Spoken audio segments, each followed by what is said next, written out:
ఓం శ్రీమాత్రే నమః. ఛానల్లోకి స్వాగతం అండి. మీనరాశి వారికి ఊహించని అదృష్టం వరించనుంది. ఎన్నో ఏళ్లుగా ఎదురు చూస్తున్న మీ కల నెరవేరబోతోంది. అనుకూలమైన గ్రహస్థితి కారణంగా 300 ఏళ్ల తర్వాత దీపదుర్గా యోగం ఏర్పడబోతోంది. దీపదుర్గా యోగం ఎంతో ప్రభావవంతమైనదని పండితులు చెప్తున్నారు. అయితే దీపదుర్గా యోగం అంటే ఏంటి? ఈ యోగంలో మీనరాశి వారు ఎటువంటి ఫలితాలు పొందబోతున్నారు? అలాగే ఈ సమయంలో వారు చేసుకోవాల్సిన దేవతారాధనతో పాటుగా పాటించవలసిన పరిహారాల గురించి ఈ వీడియోలో మనం వివరంగా తెలుసుకుందాం. కానీ అంతకంటే ముందుగా మీరు గనక మన ఛానల్ని ఇప్పటి వరకు సబ్స్క్రైబ్ చేసుకోకపోతే వెంటనే సబ్స్క్రైబ్ చేసుకుని పక్కనే వచ్చిన బెల్ ఐకాన్ నొక్కి ఆల్ సెలెక్ట్ చేసుకుంటే మేము ఇలాంటి వీడియోస్ అప్లోడ్ చేయగానే ముందుగా మీకు నోటిఫికేషన్ వస్తుంది. ఇక వివరాల్లోకి వెళ్తే ప్రధానంగా ఈ యోగం 300 సంవత్సరాల తర్వాత ఏర్పడబోతోంది.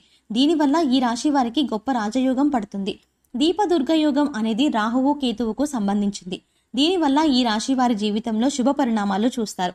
అందుకే దీపదుర్గ యోగం మంచిదని జ్యోతిష్య పండితులు తెలియజేస్తున్నారు. విశేషమైన మహాలక్ష్మి యోగం వరిస్తుంది. వ్యాపారంలో ఊహించని అభివృద్ధిని పొందుతారు. నూతన వ్యాపారాన్ని ప్రారంభించేటప్పుడు ఎవరైనా అనుభవజ్ఞుల సలహాలు తీసుకోవడం లేదా మీ కుటుంబ సభ్యులతో చర్చించడం మంచిది. లేదంటే ఆర్థిక నష్టాన్ని ఎదుర్కొంటారు. గతంలో ఏదైనా వ్యాపారంలో పెట్టుబడి పెట్టి నష్టపోయినట్లయితే ఆ సమయంలో ముఖ్యంగా అవి ఈ సమయంలో లాభాలను తీసుకొస్తాయని చెప్పవచ్చు. వంశపారంపర్యంగా మీకు రావాల్సిన ఆస్తులు ఈ సమయంలో మీ చేతికి అందుతాయని చెప్పవచ్చు. వంశపారంపర్యంగా రావాల్సిన ఆస్తుల విషయంలో కోర్టులో కేసు నడుస్తున్నట్లయితే ఈ సమయంలో మీకు అనుకూలమైన తీర్పు వస్తుందని చెప్పడంలో ఎటువంటి సందేహం లేదు. రియల్ ఎస్టేట్ వ్యాపారం చేసేవారు విశేషమైన ఆర్థిక లాభాలని పొందుతారు. ఆన్లైన్ మార్కెట్లలో అధికారికంగా దీర్ఘకాలిక పెట్టుబడులు పెట్టడం వల్ల మంచి లాభాలని పొందుతారు. క్రిప్టో కరెన్సీ, బిట్కాయిన్, లాటరీ వంటి వాటిని ముఖ్యంగా మంచి ఆర్థిక లాభాలని పొందుతారు. వీటిలో స్పెక్యులేషన్ చేసేవారు జాగ్రత్తగా ఉండాలి. వస్తువులను నిల్వ ఉంచడం వల్ల ఆవిరయ్యే అవకాశాలు కనిపిస్తున్నాయి. కనుక ఎప్పటికప్పుడు జాగ్రత్తలు తీసుకోవడం మంచిది. వ్యవసాయం చేసేవారికి అనుకూలమైన ఫలితాలు కనిపిస్తున్నాయి. పెట్టిన పెట్టుబడికి తగిన లాభాలని పొందుతారు. ఉద్యోగం చేస్తున్న వారు ఎవరైనా సరే ఉద్యోగం మారాలి అనుకుంటున్నట్లయితే నూతన కంపెనీ నుంచి ఆఫర్ లెటర్ రాకుండా రిజైన్ చేయడం వల్ల ఇబ్బందులను ఎదుర్కొంటారు. మీరు పనిచేసే ఉద్యోగ సంస్థల్లో సహోద్యోగులతో సంతోషంగా సమయాన్ని గడుపుతారు. వారి సహకారంతో అనుకున్న పనులు సకాలంలో పూర్తి చేయగలుగుతారు. ఉద్యోగం చేస్తూ పార్ట్ టైం జాబ్ కూడా చేస్తారు. ఈ సమయంలో ఆదాయాన్ని పెంచుకోవడానికి మార్గాలను అన్వేషిస్తారు. ఈ సమయంలో ఆదాయాన్ని సంపాదించడానికి ఎంత ప్రెజర్నైనా తీసుకోవడానికి వెనుకాడరని చెప్పవచ్చు. ఈ సమయంలో విశేషమైన ఆర్థిక అభివృద్ధిని పొందుతారు అని చెప్పవచ్చు. ఆదాయ మార్గాలని తెలుసుకుంటారు. విదేశాలకు వెళ్లడానికి లేదా పిల్లలకు ఉన్నత చదువులు చదివించడానికి ఎవరైతే గతంలో రుణ ప్రయత్నాలు చేసి ఉన్నారో అటువంటి వారికి ఈ సమయంలో డబ్బు చేతికి అందుతుంది అని చెప్పవచ్చు. గతంలో ఎవరినైతే సహాయం అడిగారో వారి నుంచి సంపూర్ణ మద్దతు లభించడం వల్ల మీరు అనుకున్న పనులను దిగ్విజయంగా పూర్తి చేస్తారు. తోబుట్టువులతో ఏవైనా విభేదాలు ఉన్నట్లయితే వాటిని సామరస్యంగా పరిష్కరించుకోవడం మంచిది. మీతో మాట్లాడేవారు ఎటువంటి మనస్తత్వం కలిగి ఉన్నారో ముందుగానే గ్రహించడం మంచిది. కఠినమైన మనస్తత్వం కలిగిన వారితో సామరస్యంగా ఉండడం మంచిది. లేదంటే ప్రమాదాలను ఎదుర్కొనే పరిస్థితులు కనిపిస్తున్నాయి. వంశపారంపర్యంగా రావాల్సిన ఆస్తుల విషయంలో ఏవైనా విభేదాలు ఉన్నట్లయితే వాటిని మధ్యవర్తిత్వం చేసే వ్యక్తులతో లేదా గ్రామ పెద్దలతో కలిసి చర్చించి సామరస్యంగా పరిష్కరించుకోవడం మంచిది. రియల్ ఎస్టేట్ వ్యాపారం చేసేవారికి ఈ సమయం అనుకూలమైన సమయంగా చెప్పవచ్చు. ఆర్థిక లాభాలను గడిస్తారు. సుగంధ ద్రవ్య వ్యాపారాలు, పూల వ్యాపారాలు, వస్త్ర వ్యాపారాలు చేసేవారికి ఈ సమయంలో మంచి లాభాలు కనిపిస్తున్నాయి. వ్యాపారం 3 పువ్వులు 6 కాయలుగా నడుస్తుంది.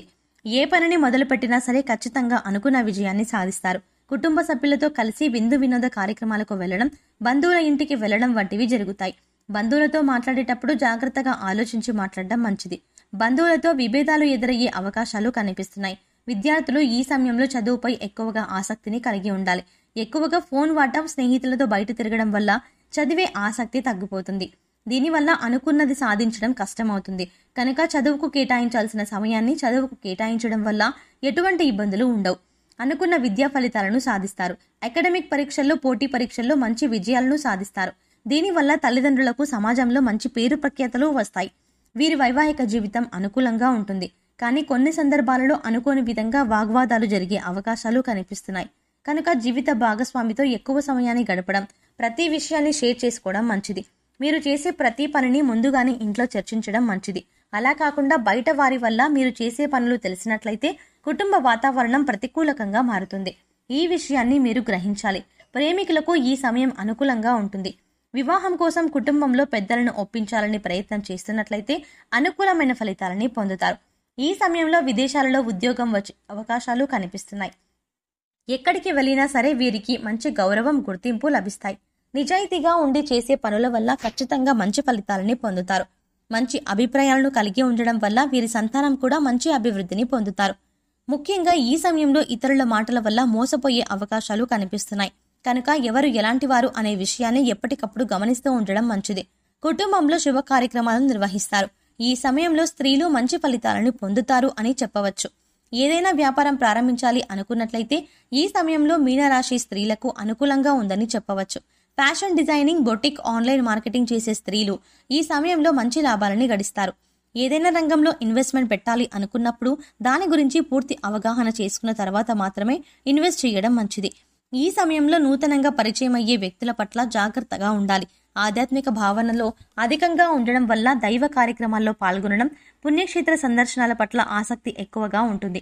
రాజకీయ నాయకులు ఈ సమయంలో ప్రజాదరణ కోసం చేసే ప్రయత్నాలన్నీ ఫలిస్తాయి. పదవీ యోగం పొందే అవకాశాలు కూడా కనిపిస్తున్నాయి. ఈ సమయంలో రాజకీయ నాయకులు ప్రత్యర్థుల పట్ల జాగ్రత్తగా ఉండాలి. ఎవరు ఎలాంటి వారు అనే విషయాన్ని గ్రహిస్తూ వారి విషయంలో తగిన జాగ్రత్తలు తీసుకోవాలి. ఈ సమయంలో వీరికి ఆరోగ్యం అనుకూలంగా ఉంటుంది. దైవానుగ్రహం వల్ల చేసే పనులన్నీ దిగ్విజయంగా పూర్తవుతాయి.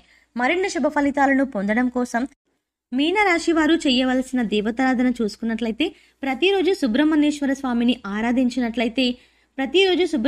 స్వామిని ఆరాధిస్తే ప్రతికూల పరిస్థితుల నుంచి బయటపడతారు.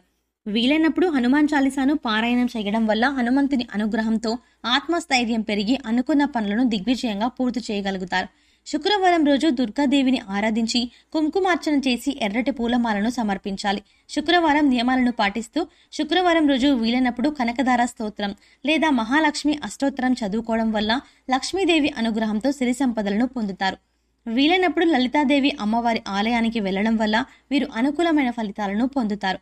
ఈ సమయంలో ఎదురయ్యే ప్రతికూల పరిస్థితులను అనుకూల ఫలితాలుగా మార్చుకోవడానికి వీరు పాటించవలసిన పరిహారాలు చూసుకున్నట్లయితే ప్రతిరోజు నవగ్రహ స్తోత్రాలు చదువుకోవడం వల్ల గ్రహ దోషాలన్నీ తొలగిపోతాయి. మంగళవారం రోజు 5 తమలపాకులను తీసుకుని ఇంట్లో తమలపాకు దీపారాధన చేయడం వల్ల ఆర్థిక సమస్యలన్నీ తొలగిపోతాయి. అదేవిధంగా మంగళవారం రోజు లేదా శుక్రవారం రోజు ఇంటి గుమ్మం బయట ఆవు నేతితో దీపాన్ని వెలిగించినట్లయితే లక్ష్మీదేవి అనుగ్రహాన్ని పొందుతారు. రావి చెట్టు, వేప చెట్టు కలిసి ఉన్న చోట చక్కెరను వేసినట్లయితే వాటిని చీమలు తినడం వల్ల పుణ్య ఫలితం దక్కుతుంది. వీలైనప్పుడు అనాథలకు లేదా పేదలకు అన్నదానం చేయడం వల్ల భగవంతుని అనుగ్రహంతో అనుకున్న పనులు ఎటువంటి ఆటంకాలు లేకుండా పూర్తవుతాయి. అనుకున్న విజయాన్ని సాధిస్తారు. సో చూశారు కదండి, 300 ఏళ్ల తర్వాత వస్తున్న దీపదుర్గా యోగం అంటే ఏంటి, ఈ రాశి వారికి ఊహించని అదృష్టం ఏ విధంగా వరించబోతోంది, ఏ విషయంలో జాగ్రత్త తీసుకోవాలి, అలాగే ఈ సమయంలో మీరు చేసుకోవాల్సిన దేవతారాధనతో పాటుగా పాటించవలసిన పరిహారాల గురించి ఈ వీడియోలో మనం తెలుసుకున్నాం కదా.